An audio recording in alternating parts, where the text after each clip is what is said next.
People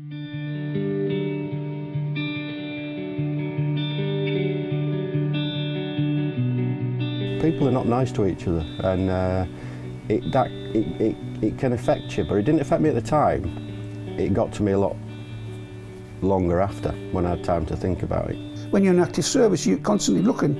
If you don't look, you probably end up getting killed. You know, so a sniper will shoot you, or you'll stand on an IED, or you'll come unstuck. Eventually, I was discharged, but then quite soon after, I experienced symptoms of PTSD. I was homeless for a period of time, and I lived off handouts in a hostel. When you get down there, and we've seen with the amount of suicides that there is, they haven't been caught in time because there's not enough out there. You can't go through anything that is so life-changing without it affecting you, without a price to be paid, basically.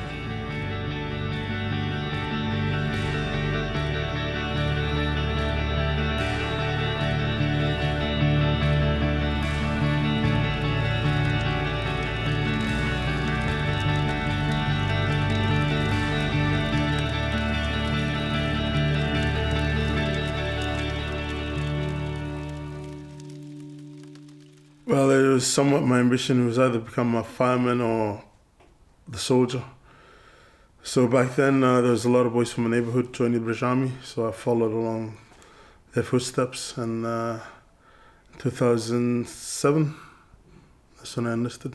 You wouldn't normally associate the son of a vicar going into the army, especially something like the infantry, but what happened was my mum went to, being a vicar's wife, went to a jumble sale, as you do as a vicar's wife, and then bought this mega bumper box of Commando comics back home for young Matt. And I read each one of them from cover to cover, decided that the Cubs and the Scouts were no longer for me, and I joined the Army Cadets. So I joined the Air Force in 1986 and served for 14 years before being medically discharged.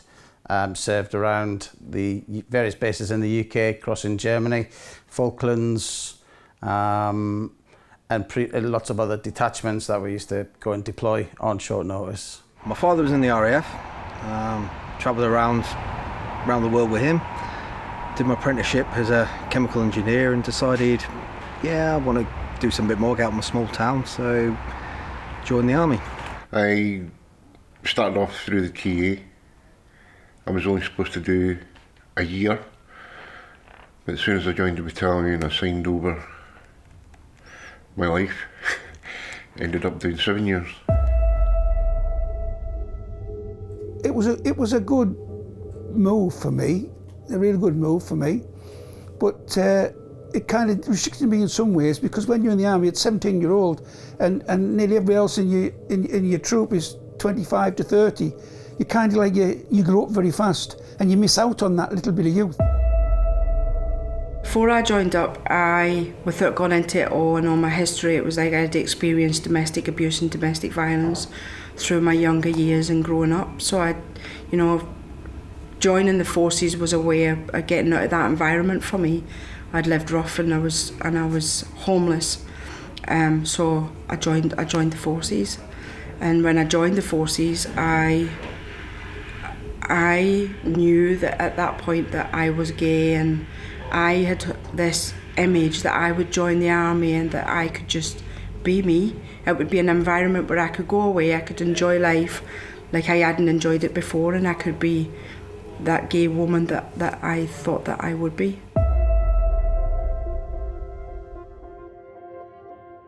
Because that's all I known since being a teenager, becoming 30. That's all I know in army life. I think joining the army changes everybody. I think we're trained to be on high alert. In a war zone, it's not just black and white. There's so many different aspects to it. So in a lot of respects, it was really interesting, really dangerous, and really sort of, upsetting. After coming home was sort of wow, what are they doing?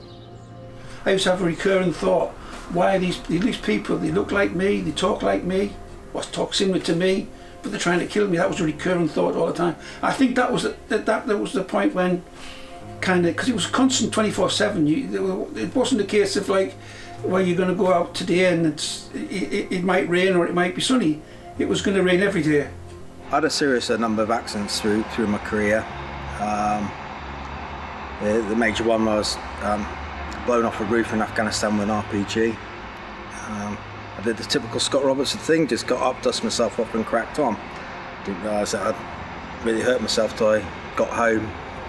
Early 80s, so about 82, that was when I was in Ireland, so I've done a bit of work about an incident where they managed to put an IED in a drain in the end, just before we got into the SF base, and blew up the Land Rover that was in front of us. But we were in a pig, which was an armoured car, and we were covered in paint and bricks and bits and thrown to us and all the rest of it. So that was fairly early on in my career.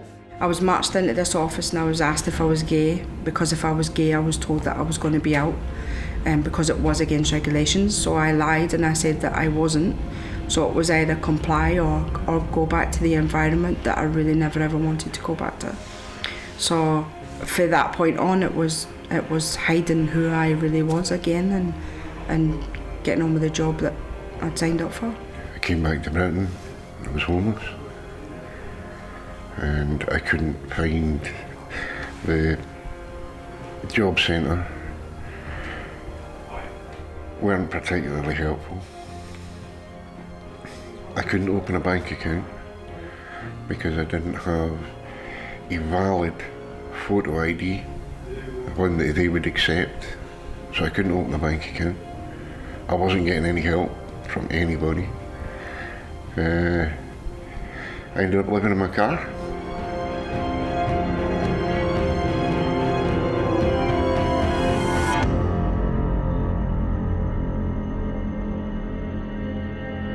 In my day, if you kind of like said, I don't feel well, or I think I've got some kind of psychological problem, you just get clipped around the lug and told to go and put your head together, son. And that was it. It's so kind of like when you come out, I knew when I came out that I had an issue because I didn't know what it was, but I was suffering from what I know now to be hypervigilance. And all this time, I'm getting these sort of more vivid and more horrendous nightmares, and I'm running around with a rifle, and then I'm finding out I haven't got a rifle, and I'm seeing friends who are no longer with us, you know, and I might be sleeping and I can hear babies crying and things like that. That I have memories from Bosnia. So all these things have started to come back. Eventually I was discharged. I got out on family grounds because I had my children. I was sent to London to the Gulf Veterans Medical Assessment Programme, and I was assessed down there at St Thomas's, where I was diagnosed with complex PTSD, and I spent the best part of, I don't know, between 10 and 14 years in the mental health system, and at one point I had really deteriorated, and my daughter was my carer really, but not only was she my carer, but she was my son as well, so she was at a very young age looking after both of us, and that still sits wrong with me, you know. It's that should never happened at all. Armed Forces Day in Lincoln. I happened to be walking past the NHS mental health tent, and I must have stood for about 15-20 minutes looking at it before I actually took a step forward. And the lady that was running it just looked at me and asked me if I was alright, and that was it. I broke down. What we have in abundance here is a set of people with different social skills. So I might not function with one person, but I know I've got a team of people in here who can go and talk to that person and bring out the best on them. And once they start getting in there and start getting a bit of banter, the guard comes down and they become themselves again. It's a good support line, especially for someone who's come out or who's already been out. just staying at home. Because that's all it takes, innit? For like veterans, especially veterans, like they need someone to talk to, like someone who can relate, and that's when you get the whole story out of them. Good laugh, good cup of tea, coffee, and that's when everything starts coming out, like what problems they got and all.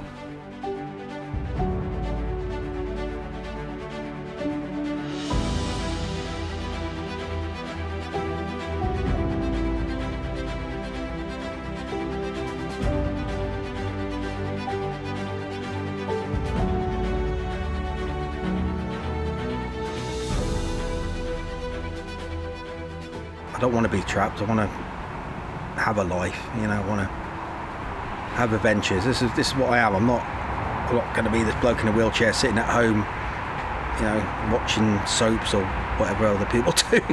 If by me allowing a little bit of appropriate share about my experience helps them to be them, or encourages them to access support, then that's a good day's work. This one's a day on the beach, and the idea again is kind of dealing with things that trigger us in a strange way, because obviously in the military we're all triggered by images or experiences. I didn't start doing any kind of artwork until 2016. By then I'd had 3 operations on my back, one on my knee, mesh repair. The last operation where they'd fused 3 of my discs together resulted in a load of nerve damage. And I'd had a period of about 10 years on morphine, oromorph, stuff like that. And I had to come off all of those drugs to help before they put in an implant in my back to deal with the nerve damage. Once I left the army, I worked a little bit in education doing adult learner support, and that led to me being an information and guidance worker, and I worked at the prison down in Northallerton. And what we used to do there is try and get the guys on to basically distraction therapy to help them come off the drugs, to help them come off alcohol, to help them go and stuff like that. So when it was my turn to come off them, I took my own advice basically, and I joined a little art group in Coburn, and that led me to apply to go to Middlesbrough University in 2018, and I've just finished my BA this year. So it's a weird journey I've been on, I suppose. Yeah. Taking my children to a bonfire in Darlington, and it was some of the way the flames and the smoke were coming off. What they did on the Sir Galahad, they used helicopters to blow all the flames and the smoke to one side to allow the people to get off the other side, basically. And it was just the way that all the smoke and the flames were drifting across kind of reminded me of that. So that's why I painted that one.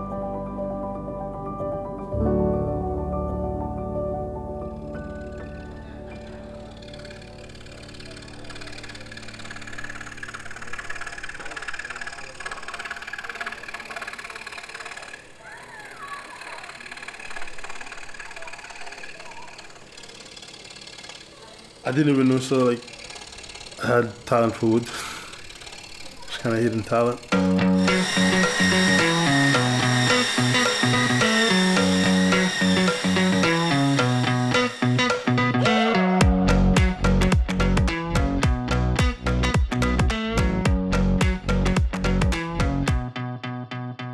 It's very, very therapeutic to actually build something or carve something that is unique.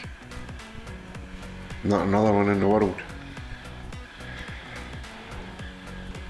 It doesn't have to look brilliant, but you've done it. And when I took up carving, I found that once I started, hours would pass without me realising. And I'd just be sitting there with this sharp implement and a bit of wood and just chiseling away, trying to get the bit of wood to what I can see in my mind. I get it close, don't get it perfect, but...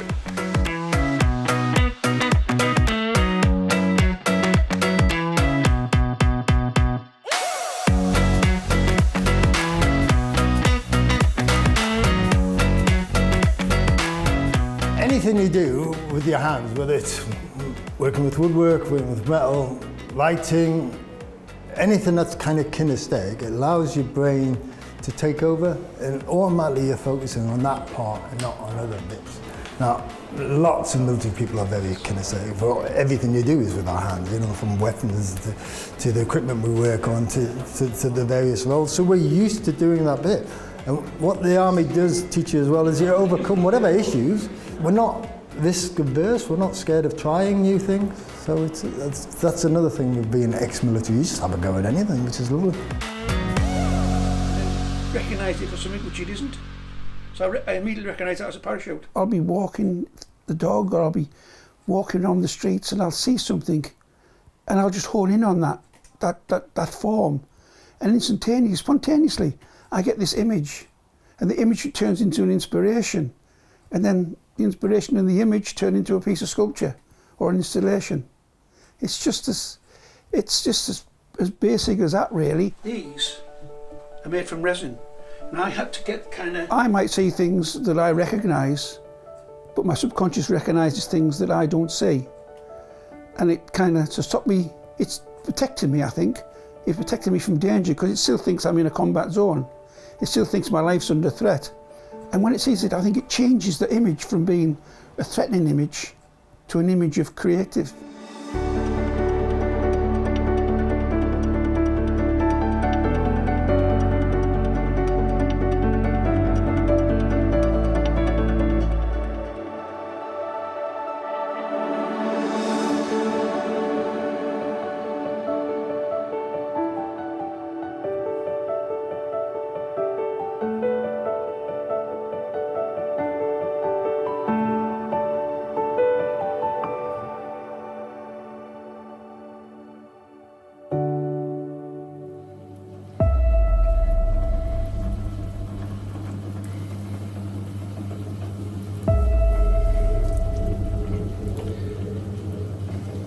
When we first met, he wasn't using a wheelchair. He now is a full-time wheelchair user. And there's a lot of challenges come with that. I think people tend to see a wheelchair a lot of the time and think that is the problem and that's it. Still, even with the medical profession, they don't understand the complexities between the mental side of the injuries and sort of the physical side linked as one thing. I was on sticks for a while, and I was in the self-denial going, yeah, I don't want to be in a wheelchair, and you know, I still want to go in. I was still on the view, I could still deploy and go to Afghanistan. There's a lot of, you're just there as a carer, especially for myself. That can be sort of a big frustration when you're there, because people never know where to place you as, are you a partner, are you a carer? I had a collapsed hip at Oxford, and we were there helping out. So he got my wheelchair, and I went, oh, okay. And then tried a couple of wheelchairs, and I realised I was having a better quality of life, I wasn't in so much pain. And then I found wheelchair sports, so the rugby, and doing archery as well. But the rugby's just been great, looking to set my own team up here to get more veterans involved. And yeah, now I'm competing for Ireland internationally now.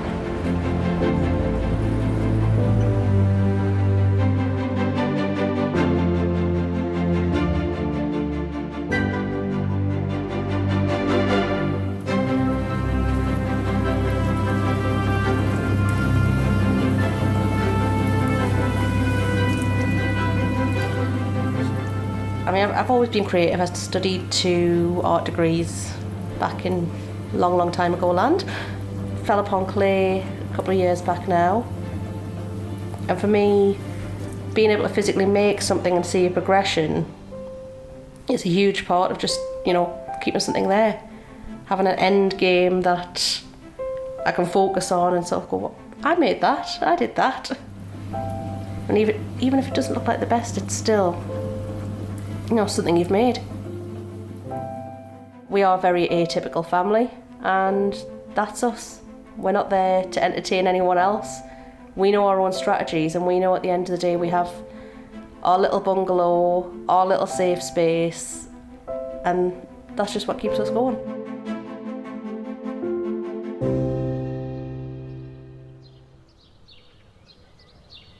I was speaking to my sister on my way home, actually, from one of the sessions at Phoenix House, and I told her, you know, and that was a kind of a big moment, sort of coming out that I've got PTSD, and she was, do you know what, I never even expected you to join the army. That's not what I thought you would do. I thought you, to be all honest, would have been on a stage or acting or doing something like that. I thought, don't be so stupid.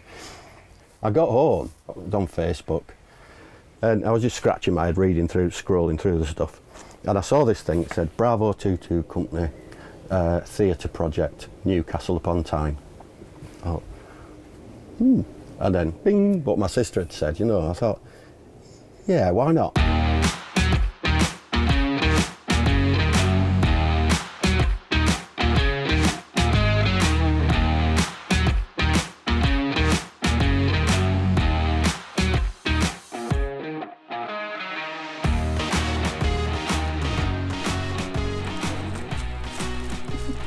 And I've discovered about myself that I can do things, you know, that I didn't think I could do, and that I've found a love for words, whether they be words that someone else has written, whether they be words that I've written, whether somebody else is speaking them, whether I'm speaking words that somebody else has written or somebody's speaking words that I've written. Words, I love words. Whenever I'm talking about Bravo to people, I always say it really is the best thing that I almost never did. Whether that makes grammatical sense or not, I don't know, but it's the way the only way I can think about it. It's the best thing I almost never did, because it could have gone either way.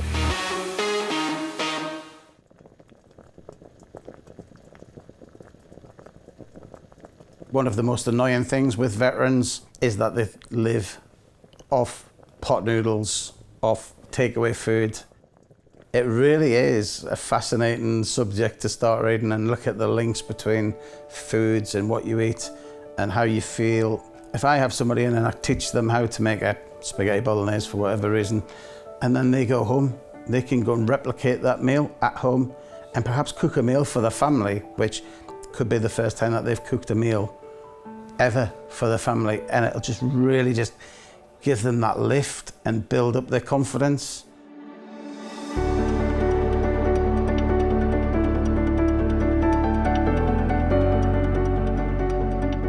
It doesn't take a day or 2 days or a month to be able to work through stuff. Sometimes it takes a long time, and civil services that are out there are not appropriate for that type of work. I trained as a person-centred therapist, but I'm not a person-centred. I'm kind of out the box, and I'll go for walk and talks. When people are in a really good place, we'll go kayaking. I'll meet people outside. So this is all counselling, but it's done confidentially, it's done safe, but in their environment where people are comfortable to be able to share their experience. Another big part of the project is going to be an outreach service for homeless and disabled veterans, and that's going to be in the way a van. And I'm smiling because that's a part of the project that I'm proud of all my project, but this particular part is that I'm really excited about.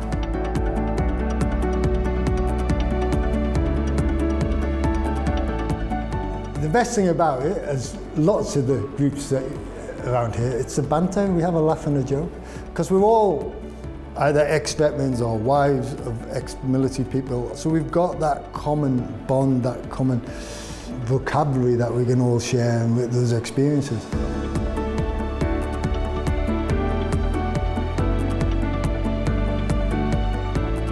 I'm proud of how far I've come, and I'm really proud of the team that I've got around me.